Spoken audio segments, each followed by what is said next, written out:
지난 23일 대검 국감에서 윤석열 총장은 조국 전 장관 관련한 첫 번째 압수수색이 있던 날 박상기 당시 법무장관을 만났고, 당시 박 장관은 조국 당시 후보자 관련해서 선처를 요청했다라는 취지의 발언을 했습니다. 박상기 전 법무부 장관 직접 모셨습니다. 안녕하세요. 안녕하십니까. 예. 뉴스타파에서 인터뷰를 한번 하셨고, 그 인터뷰 이후에 지난 7월에 대검에서 첫 압수수색이 있던 당일날 박 장관은 선처를 요청했고, 뭐 이런 표현이 등장했었습니다. 지난 7월 달에. 그죠? 네, 그렇죠. 예. 그리고 이번에 다시 등장했어요. 네. 그날로 이제 다시 되돌아가서 얘기를 한번 해보죠. 조국 법무부 장관 후보자를 첫 번째 압수수색한 날이 8월 27일입니다. 네, 맞습니다. 그때 언제 관련 보고를 받으셨고 어떻게 윤석열 총장을 만나셨는지. 국무회의, 정례 국무회의 날이기 때문에 가는 도중에 차중에서 예. 보고를 받았죠. 아침에. 네. 예. 그리고 오후에 만났죠. 오후에. 네, 제가 만나자고 해서 만났습니다. 제가 먼저 만나자고 했죠. 왜냐하면 너무 상상할 수 없는 일이 발생했기 때문에 예. 만나자고 했죠. 그때 어떤 대화 내용이 오갔길래 어떻게 표현했냐면, 어떻게 하면 선처가 될 수 있겠느냐라고 여쭤보셔서 이렇게 윤석열 총장이 당시 있었던 일을 표현했거든요. 당시 이제 아시다시피 인사청문회도 앞두고 있었고요. 그런 상황에서 법무부 장관 후보자에 대해서 사건 내용의 뭐 구체적인 내용도 알려지지 않은 상태였고요. 예. 그런 상황에서 갑작스럽게 강제 수사에 들어가니까 도저히 납득이 안 됐죠. 그래서 어떻게 된 거냐고 일단은 알아보고 그러기 위해서 이제 오후에 만나자고 해서 만났죠. 그런데 그 자리에서 어떻게 하면 선처가 될 수 있겠냐라는 취지로 해석될 만한 발언을 하신 적이 있습니까? 법무부 장관이 검찰총장에게 예. 선처 부탁할 일은 없습니다. 상식적으로 맞지 않는 얘기죠. 예. 법무부 장관은 뭐 아시다시피 검찰 사무의 최고 감독자라고 그렇게 나와 있지 않습니까? 예. 여기서 선처라는 표현을 쓴 것이 참 저로서는 어이가 없는데, 또 이번 국감에서 조국 당시 후보자가 사퇴를 하면은 예. 원만하게 사건을 예. 해결할 수 있는 그런 어떤 여지가 생기겠다, 이런 발언을 했거든요. 그 얘기는 그냥 사퇴를 하신다면 좀 조용히 해져서 네. 저희도 일 처리하는데 재량과 룸이 생기지 않겠냐, 네. 이런 취지로 말을 그렇죠. 했다고. 예. 그 얘기는 사퇴가 목표가 아니었는가, 그렇게 생각할 수밖에 없는 발언이죠. 예. 예. 실제로 그런 대화 내용이 오갔습니까, 그때도? 그런 대화 내용이 오갔죠. 그러니까 후보 사퇴하는 게 좋겠다. 네네. 그리고 최고 감독원자인 법무부 장관이 검찰총장한테 선처를 부탁한다, 이런 건 있을 수 없는 일이다. 그래서 제가 한자 성어를 좀 만들었습니다. 보통 일인지하 만인지상이라고 옛날 영의정을 표현하는데, 무인지하 만인지상이다. 어느 누구로부터도 통제받지 않고 모든 사람을 통제하려고 하는 그런 그 지위에 있다고 생각하는 게 아닌가. 그런 인식을 드러낸 발언이다. 네, 네. 좀 구체적으로 당시 검찰의 압수수색이 왜 납득하지 않는다라고 하시는 겁니까? 예를 들면 조국 당시 후보자 가족 누구도 소환한 바가 없습니다. 제가 그것도 물었습니다. 한 번 소환도 하지 않고 예. 강제 수사에 들어갈 수가 있느냐. 예. 상식적으로 봤을 때 이건 또 무슨 강력범죄도 아니고요. 예. 시간을 다툴 사건도 아니고요. 그런데 하필 인사청문회를 앞두고 이렇게 하는 것은 인사권자에 대한 인사권 침해고 정치행위라고 제가 지적한 걸로 기억하고 있습니다. 사모펀드면 금강원이나 그렇죠. 아니면 뭐 입시비리하면 교육부에서 1차적으로 조사를 해보고 예. 그것이 뭐 범죄 혐의가 있다면은 고발을 하면 되는 거니까 그런 건데 하필 그 인사청문회를 앞두고 그런 걸 한다는 것은 인사권자에 대한 엄청난 뭐랄까요, 침해라고 할까요? 인사권에 대한 침해라고. 영향력을 행사하려고 하는 게 아니었는가. 그렇게 당시에 생각을 했죠. 현 정부 들어와서는 압수수색이나 기밀 사항을 법무부에 사전에 보고드리지 않았다. 그러니까 원래 사전에 법무부에게 보고할 내용이 아니었기 때문에 보고하지 않았다라는 취지로 윤석열 총장이 얘기했거든요. 뭐 일일이 다 보고할 필요는 없겠죠. 예. 그렇지만 이렇게 그 사회에 영향을 미칠 중요한 사건 같으면은 사전에 보고를 해야 되겠죠. 그렇게 되어 있습니까? 예, 규정에는 그렇게 되어 있는데 예. 보고를 하지 않았고요. 또 보고를 하지 않은 합리적인 이유를 제가 발견을 못했죠. 그 후에도. 왜 보고하지 않았냐고 당일도 물었고 네, 네, 그 네. 이유로도 보고하지 않은 이유를 납득할 수가 없었고 예, 예. 그래서 전체적으로는 법무부 장관의 지휘감독권을 인정하지 않는 거 아니냐. 저는 그렇게 생각을 하고요. 그렇게 그 시급한 그 압수수색이었느냐 했을 때는 저는 납득이 안 가고요.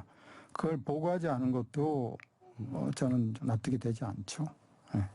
지휘감독권을 인정하지 않고 패싱한 것이다. 그렇게도 볼 수 있겠죠.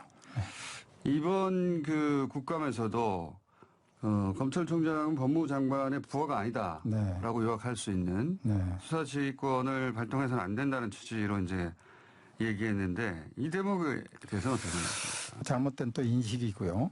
왜냐하면은 검찰총장이 법무부 장관의 뭐 부하가 아니라는 표현을 썼지만 통제를 받지 않으면 누구의 통제를 받습니까? 검찰총장이. 대통령이 법무부 장관을 임명을 해서 거기에 위임된 권한으로 해서 검찰총장을 지휘감독하게 돼 있는데 오히려 검찰총장이 구체적인 사건에 대해서 전국에 지금 14개 검찰청이 있고요. 예. 지청만 해도 한 41개인가 있습니다. 예. 거기에서 일어나는 사건에 대해서 관심 있는 사건을 구체적으로 지휘하는 것 이것이 오히려 통제돼야 된다고 봅니다. 검사 총장이 개별적으로 관심을 가지고 직접 지휘하는 것은 그것이 오히려 지휘감독권에 문제가 있는 거지. 법무부 장관은 당연히 검찰총장을 통해서 검찰을 통제를 하지 않으면 통제받지 않은 권력이죠. 언론에서는 뭐 역대 3번째 지휘감독권 행사다. 예. 이렇게 얘기를 하는데요. 그게 비검찰 출신 장관이 있었을 때 그런 일이 발생했습니다. 맞습니다. 네. 과거 천정배 장관 예. 때 있었고요. 예. 그러면은 마치 그렇게 되면은 검찰 출신이 법무부 장관 할 때는 이런 일이 없는데 비검찰 출신들이 정치적 영향력을 행사하기 위해서 지휘감독권 행사한다. 이런 오해를 할 가능성이 있습니다. 예. 그게 절대 아닙니다. 왜냐하면은 검찰 출신이 법무부 장관 할 때는 이렇게 공개적으로 지휘감독권 행사할 필요도 없었다는 걸로 알고 있습니다. 아, 그러니까. 네, 수시로 이루어지는 거고 정말 그 아주 구체적인 부분에까지 지시가 이루어지고 하는 건데 그런 건 카운트가 안 되는 거죠. 그러니까 3번밖에 없는 걸로 되는 겁니다. 비검찰 출신 법무부 장관이었기 때문에 기록에 남았을 뿐이지. 그런 측면도 있지만 수용을 하지 않는 거죠. 아, 검찰 선후배로 이루어진 조직 내에서의 일이라면 원만하게 이루어질 것 같지만은 비검찰 출신이 장관으로는 수용을 하지 않을 경우에 어쩔 수 없이 공식적으로 지휘감독권을 행사할 수밖에 없는 거죠. 그것도 3번밖에 안 했습니다. 검찰 출신의 선배가 법무부 장관이니 네. 직접 전화해서 후배한테 그런 식으로 처리했기 때문에 수사지휘권이 발동이 안 된 것이지. 뭐 그렇죠. 직접 전화를 하거나 아니면은 이제 관련 예. 국장을 시켜서 그렇게 했겠죠. 그랬기 때문에 그러니까 검찰들끼리 할 때는 그게 알려지지 않은 거죠 외부에. 예, 드러나지 않았던 것이다. 네. 그러니까 수사지휘권을 받아들일 수 없다기보다는 비검찰 출신의 수사지휘권을 받아들일 수 없다. 이 3번의 경우가 받아들이고 싶지 않은 그런 사안들이었죠. 딱 3번 있었는데 그게 비검찰 출신이고 또 하필이면 그게 다 노무현 정부, 문재인 정부. 그렇습니다. 예. 참고로 말씀드리자면은 독일 연방검찰총장은 독일 연방 법무부 장관이 해임해 버렸습니다. 몇 년 전에요. 수사 주체해 가지고 의견 대립이 있어 가지고. 법무부 장관이 독일에서는 그 검찰총장을 해임해 버렸어요. 해임할 수 있습니다. 근데 법무부 장관이 그 수사 주체와 관련해서 의견 대립이 있었기 때문에 해임을 시켰죠. 그리고 새로운 연방검찰총장을 임명을 했습니다. 다시 말씀드리면 그렇게 국민에 의해서 선출된 권력이 예. 선출되지 않는 권력을 통제하는 것. 예. 반드시 필요한 거. 이건 비단 검찰뿐만이 아닙니다. 그렇죠. 그게 이제 문민 통제고 민주적 통제의 방식이죠. 당연하죠. 그리고 그것이 잘못됐을 때는 다음 선거에서 투표로 결과가 나타나는 거겠죠.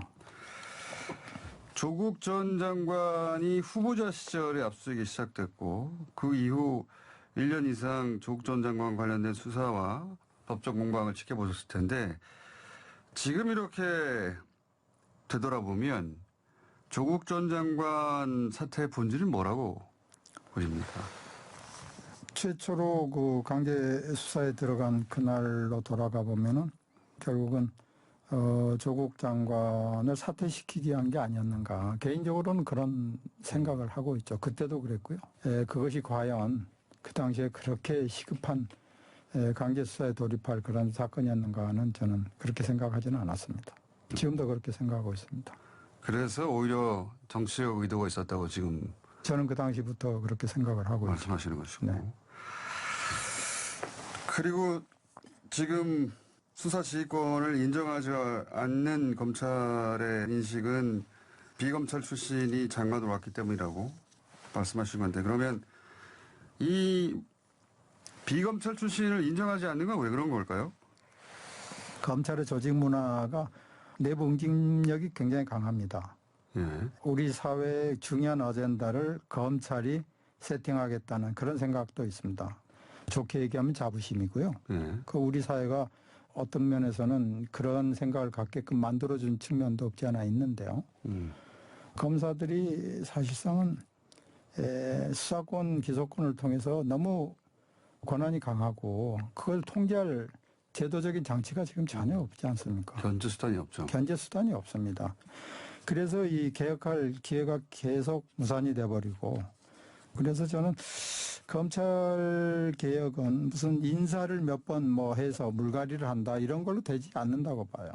전혀 효과가 없는 건 아니지만 중요한 건 제도 개혁이고 제도 개혁을 통해서 검사들의 의식을 바꿔야 됩니다. 공수처법도 이제 예.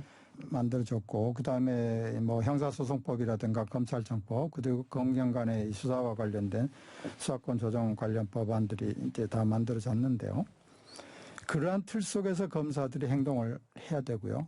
그러한 틀 속에서 행동함으로써 사고방식도 그렇게 맞게끔 정착이 된다 이렇게 보고 있습니다. 지금 뭐 인사 때마다 여러 가지 뒷말이 있고 하는데 뭐 인사도 필요하긴 하나. 예. 필요하긴 하지만 그 인사는 1년 후면 또 이루어집니다. 혹여 그 사람이 잘했다 손 치더라도 그 다음 총장이 다시 바꿀 수 있는 그렇습니다.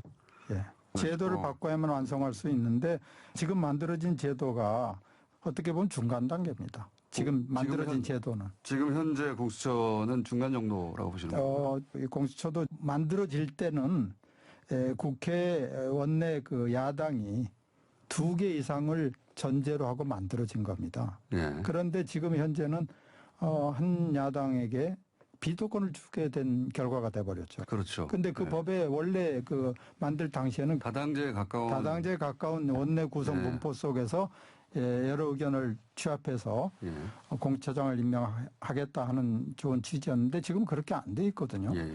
그렇기 때문에 저는 공수처법의 그 입법 취지에 맞는 그런 공수처장을 과연 임명할 수 있겠는가?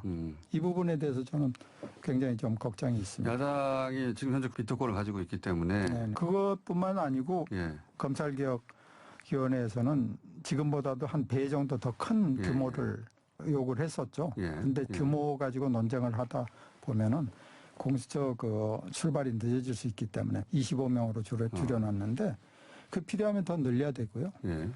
그다음에 수사 대상자라든가 개정할 부분이 있으면 개정도 해야 되는데 공수처장 임명에서부터 이게 정말 국민의 기대에 맞는 처장 임명과 출범이 돼야 될 텐데 그 부분이 과연 원만하게 진행될까 하는 데 있어서는 좀 지금 걱정이 그래서 많고요.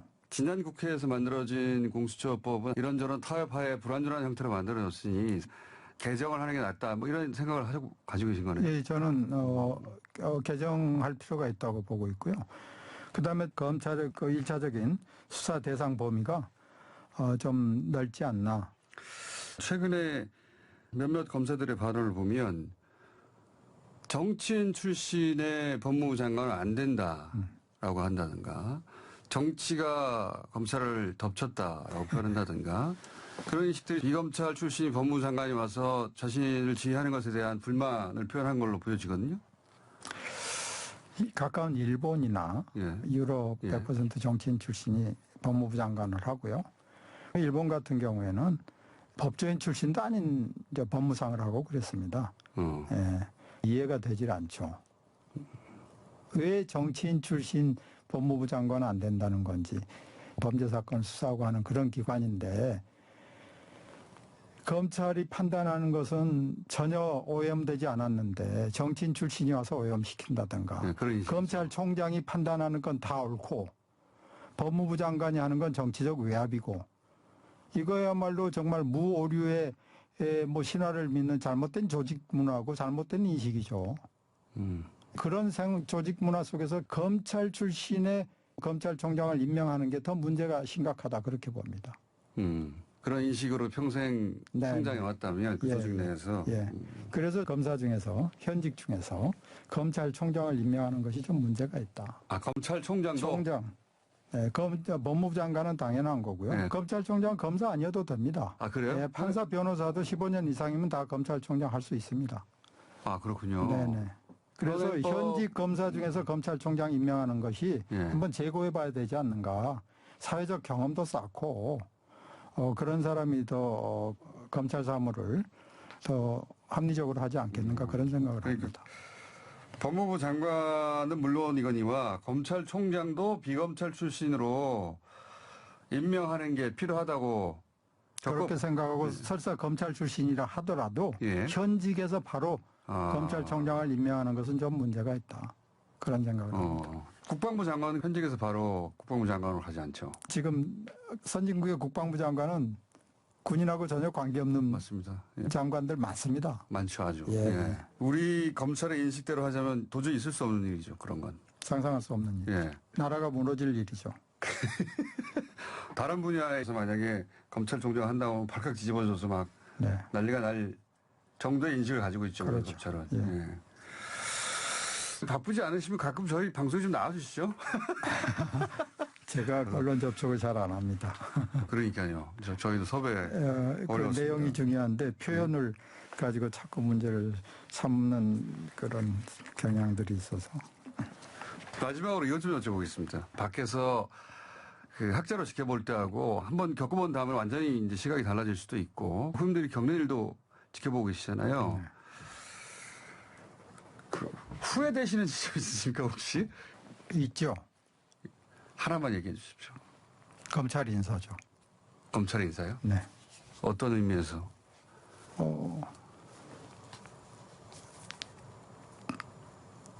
잘못된 검찰 인사였구나. 근데 이제 법무부 일이 검찰은 정말 n분의 1이고 예. 요즘 문제되는 상법 개정, 예. 경제개혁 입법 이런 거 다 법무부 소관이거든요. 그런 부분에 있어서는 나름 열심히 했다 해서 그런 부분에는 좀 후회는 없는데 제가 퇴임사에서도 검찰개혁이 미완의 과제로 남아있다고 그렇게 얘기를 했습니다. 그러니까요. 그러니까 그 아쉬움을 가끔씩 저희 방송에 나와서 알겠습니다. 알겠습니다. 하셨어요. 그 취지를 알겠습니다. 알겠습니다. 설처로 부탁드립니다. 예. 저희가 계약이 된 걸로 알겠습니다. 자, 박상기 전 법무부 장관이었습니다. 감사합니다. 감사합니다.